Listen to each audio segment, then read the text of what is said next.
नादिया खान खट्टर यहाँ पे मौजूद है।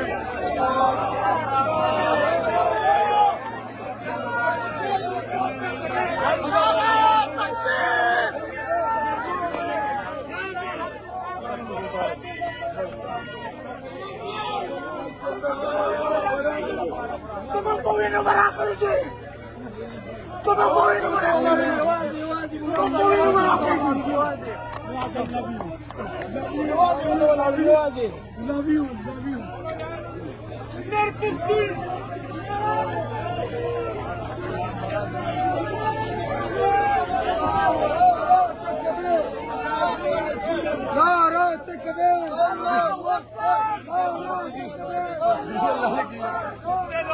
हेलो, खुशी मनाओ लेकिन तैयारी करो।